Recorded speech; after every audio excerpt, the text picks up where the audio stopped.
হইতাম নে ভাইয়া, হইতাম নে। ইটা মাতলে ফিটের উপর যে হনি পর্ব বুঝছই নি, হগল দল মিনিয়ে আমারে ফিটাইব। ফিটার লাগিয়া যে রিপোর্ট আইছে না পত্রিকা ও সিলেটের সাদা পাথর লইয়া বাদে, ওখানে আওয়ামী লীগের নাম আছে, বিএনপি ওলার নাম আছে, জামাত ওলার নাম আছে, এনসিপির নাম আছে, ওখানে ডিসি সাহেবের নাম আছে, ইউনু সাহেবের নাম আছে, ওসি সাহেবের নাম আছে, আমরা বিজিবির তারারও নাম আছে, আর লোকাল তো আরো বহুত মানুষের নাম আছে। আজকে অলরেডি এটা নিয়ে 3টা প্রতিবাদ সমাবেশ হয়ে গেছে। বিএনপি, জামাত এবং এনসিপি যারা দেশে আছে তারা প্রতিবাদ করছে যে এই রিপোর্ট ভুয়া। সিলেটের সাদা পাথর লুটপাটকে কেন্দ্র করে সেখানে প্রশাসনে একটা বড় পরিবর্তন আসছে। ডিসি হিসাবে আমাদের সকলের প্রিয় যিনি আছেন, আমি খুবই পছন্দ করি, এমনকি ওনাকে নিয়ে আমি আগে বেশ কয়েকটা নিউজ করেছি, আমাদের মোহাম্মদ সারোয়ার আলম, র্যাবের সেই সাবেক ম্যাজিস্ট্রেট। খেয়াল আছে তো যে কত বড় বড় ঘটনাগুলোকে তিনি লিক করতেন, সাজা দিতেন, পরবর্তী সময় অনেক সাজা পরিবর্তন হয়ে যেত। তো সেই ডিসি সাহেব গতকালকে তিনি আপনার এই সাদা পাথরঘাট এরিয়াটা ভিজিট করছেন, সেখানে বেশ কয়েকটা বক্তব্য তিনি দিচ্ছেন। তো তার যে ডায়লগটা স্টার্টিং আমার ভাল লাগছে, মানে থাকে না যে আরেও কাটে ধারেও কাটে। তিনি প্রথমে বলছেন আমি যেমন ছিলাম তেমনই আমরা দেখবেন, আমরা এটাই চাই ভাই।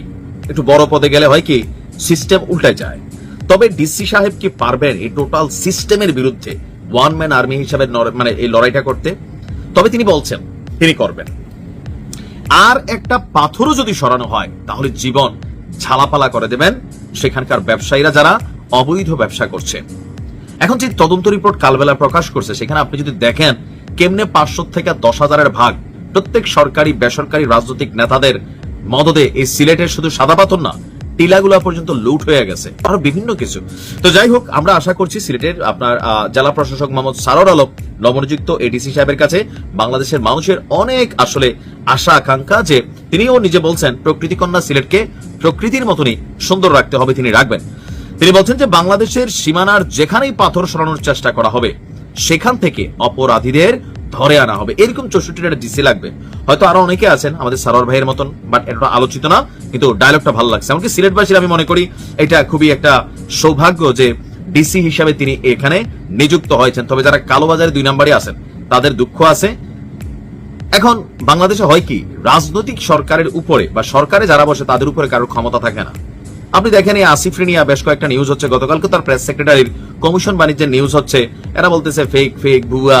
এর আগে মানে এই যে উপদেষ্টাদের, এখন মানে আপনি কোনো অ্যাকশন দেখতেছেন? অ্যাকশন চেয়ারে থাকাকালীন, আওয়ামী লীগ থাকাকালীন কোনো অ্যাকশন পাইছেন? এখন নাই, খালি গণহারে নিউজ। বিএনপির এগুলো মামলা ঝরে যাচ্ছে, অপরাধ ঝরে যাচ্ছে পানির মতন। আবার যখন ক্ষমতার বালাবর্তন ঘটাইয়া অন্য কেউ আসবে, আবার দেখবেন যে এখানে নতুন কিছু। তো একজন জেলা প্রশাসক, একজন ম্যাজিস্ট্রেট বা অথবা প্রশাসনের একজন ব্যক্তি সৎ হইলে আসলে সিস্টেমকে সৎ করা যায় না, কারণ তার একটা ক্ষমতা আছে, তিনিও কারো আওতাধীন, তার উপরে আরো লোক আছে না, তো তাদের কাছে ওনার জবাবদিহিতা আছে না। আমার যেটা মনে করি আর কি, যে ডিসি সাহেবের চিন্তা ভাবনা ভালো, তিনি গতকালকে যে বক্তব্য দিয়েছেন মন শান্ত হয়েছে, কিন্তু প্রশ্নটা হচ্ছে যে ডিসি সারোয়ার আলমের কাছে আমাদের যে ধরেন আশা প্রাপ্তি বা চিন্তা, রাতারাতি আসলে তিনি কতটুকু সফল করতে পারবেন।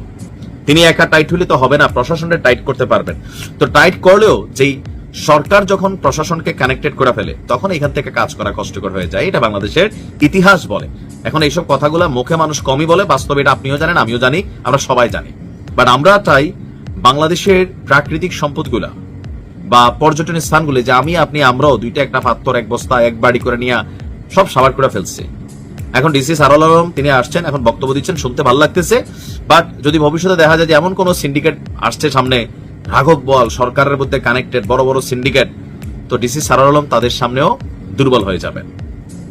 বাট আমরা ওনারা যতটুকু চিনি, ঝুঁকেঙ্গা নেই সালাইস্টাইলে থাকা একটা ক্যারেক্টার, ওনার পাশে সারা বাংলাদেশের মানুষ আছে, আপনি স্যার দেখাই দেন। একই বলে উস্তাদের মার শেষ রাতে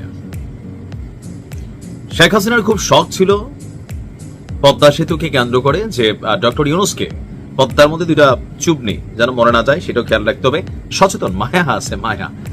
আচ্ছা যাই হোক, তো এরপর তিনি ডক্টর ইউনূসকে বিভিন্নভাবে শায়েস্তা করতে চাইছেন, এমনকি আওয়ামী লীগের একদম গ্রাম পর্যায়ে থাকাও আওয়ামী লীগ পাগল যে নেতাগুলো ছিল তারাও কিন্তু ডক্টর ইউনূসকে নিয়ে অনেক ইয়ে করছে। আবার তৎকালীন প্রেক্ষাপটে আমাদের অনেক নেতারা, জামাতের নেতারাও আমি দেখছি, বা আলেমরা ডক্টর মোহাম্মদ ইউনূসকে সুদি ইউনূস ডাকতো, তবে ক্ষমতায় বসার পরে এগুলো আবার পরিবর্তন হয়ে গেছে। যাই হোক, আলোচনা ওইদিকে না। ডক্টর ইউনূসকে আপনি মুখে মুখে ডাকতেন, আপনি নাই ডাকা বন্ধ, কিন্তু শেখ হাসিনার জন্য ডক্টর ইউনূস যে পানিশমেন্ট তৈরি করছে, এটা একটা হিউজ মানে ডিফারেন্ট টাইপের অফ পানিশমেন্ট বা সাজা বলে আমি মনে করি। কারণ একটা জেনারেশন তৈরি হয় শিখতে শিখতে, পড়তে পড়তে, তাই না? একসময় আমরা আমাদের পাঠ্য বইগুলোতে 7 জন বীরশ্রেষ্ঠের জীবন কাহিনী পড়ছি, ওমর রাদিয়াল্লাহু আনহুর জীবন পড়ছি, মহানবীর দয়া, এরকম বিভিন্ন কিছু পড়ছি। আমি জানি না এখন আর বাচ্চাদের পাঠ্য বইগুলো আছে কিনা, সেখানে নতুন অনেক কিছু জায়গা নিছে। তবে এইবার ডক্টর ইউনূস সরকার ক্ষমতা ছাড়ার আগে নতুন একটা সিদ্ধান্ত নিয়ে যাচ্ছেন এবং এটা বাস্তবায়ন করেও যাচ্ছেন। আর খুব বেশি দিন না, পরীক্ষাতে প্রশ্ন আসবে যে আপনার গণহত্যাকারী কে? পোলাপাইন লিখবে শেখ হাসিনা। সঠিক উত্তর হিসাবে মার্ক পেতে যাচ্ছে। কথা বলছি বিভিন্ন শ্রেণীর যে পাঠ্য বই আছে, জাতীয় পাঠ্যপুস্তক, সেই জাতীয় পাঠ্যপুস্তকে জুলাই আগস্টের গণ অভ্যুত্থানের ঘটনা অন্তর্ভুক্তির কথা জানিয়েছেন অন্তর্বর্তী সরকারের স্থানীয় সরকার, পল্লী উন্নয়ন ও সমবায় মন্ত্রণালয় এবং যুব ক্রীড়া মন্ত্রণালয়ের উপদেষ্টা আসিফ মাহমুদ। তবে ভবিষ্যতে অন্য সরকার আসলে তার নামেও একটা হয়তো চ্যাপ্টার তৈরি হবে যে কার পিএস প্রেস সেক্রেটারিরা সবচেয়ে বেশি চাঁদাবাজি কইরা উপরের লেভেলটা ভাগ খাওয়াইতো, সেটার নাম হচ্ছে আসিফ। যদিও অভিযোগ আছে, বাট এগুলো এই সরকারের সময় তদন্ত হবে না। যাই হোক, আসিফ ভুইয়া যে কাজটা করেন, অবশ্যই সরকারের সাথে বা মন্ত্রিপরিষদ বৈঠকে বিষয়গুলো নিয়ে আলোচনা হয়, জাতীয় পাঠ্যপুস্তকের বিষয়। গতকালকে ফেসবুকে এক বার্তা দিয়েছে আসিফ, সেখানে সে বলছে প্রজন্ম থেকে প্রজন্মের কাছে 24-এর গণঅভ্যুত্থানের ইতিহাস এবং স্বৈরাচারের বিরুদ্ধে এদেশের মানুষের সংগ্রামের গল্প পৌঁছে দিতে পাঠ্যপুস্তকে বড় ধরনের পরিবর্তন আসছে।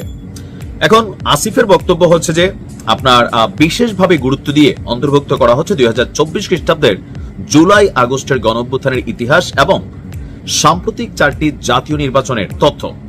পোস্টে তিনি শেয়ার করছেন বিভিন্ন শ্রেণীর পাঠ্য বইয়ে গণহত্যাকারী হিসাবে যুক্ত করা হচ্ছে শেখ হাসিনার নাম। পোস্টারে আরো উল্লেখ করা হয়েছে আগামী 2026 শিক্ষাবর্ষের পাঠ্য বইয়ে গুরুত্ব দিয়ে স্থান পাচ্ছে 24 সালের জুলাই আগস্টের এই ইতিহাস। এখন এতে লাভটা কার হবে? মানে এমনি তো আমাদের ইতিহাসে হয়তো 5 জন যারা নায়ক আছেন এই জুলাই আগস্টের, তাদের নাম টাম থাকবে, বাট এতে টেকনিক্যালি একটা লাভ হবে হচ্ছে বিএনপির। কেন লাভ হবে? আওয়ামী লীগ সরকার ক্ষমতায় থাকাকালীন মুক্তিযুদ্ধ নিয়ে বা আরো বিভিন্ন ইস্যুতে আপনার জিয়াউর রহমানকে নিয়ে বা বেগম খালেদা জিয়াকে নিয়ে অনেক ধরনের অ্যাক্টিভিটিস করতেন, মুখে মুখে বলতেন, গণমাধ্যমে আসতো, ভিডিও ভাইরাল হইতো, কিন্তু পাঠ্যপুস্তকে ছিল না। তো বিএনপির জন্য যেই কাজটা, এটা অনেকটা ডক্টর ইউনূস সরকার কিন্তু করে দিয়ে যাচ্ছে। কারণ বিএনপি এসে বলবে পাঠ্যপুস্তক থেকে তো এটা সরানোর সুযোগ নাই। হ্যাঁ, অদূর ভবিষ্যতে আওয়ামী লীগ কখনো ক্ষমতায় আসলে, যেই সরকারের মাধ্যমে আসুক, যেই নেতৃত্বের মাধ্যমে আসুক, তারা আসার আগ পর্যন্ত এটা পাঠ্য বই থেকে সরবে না। তখন হয়তো আমরা আবার 24 নিয়ে এদেশের গণমাধ্যম, এদেশের মিডিয়া, এদেশের সরকার, এদেশের প্রশাসন সবাই হয়তো ভিন্ন আরো কিছু তথ্য দিবে। তবে এই মুহূর্তে শেখ হাসিনার মানে যে পানিশমেন্টের ইস্যুটা, টেকনিক্যালি এটা কিন্তু দিয়ে দেওয়া হচ্ছে।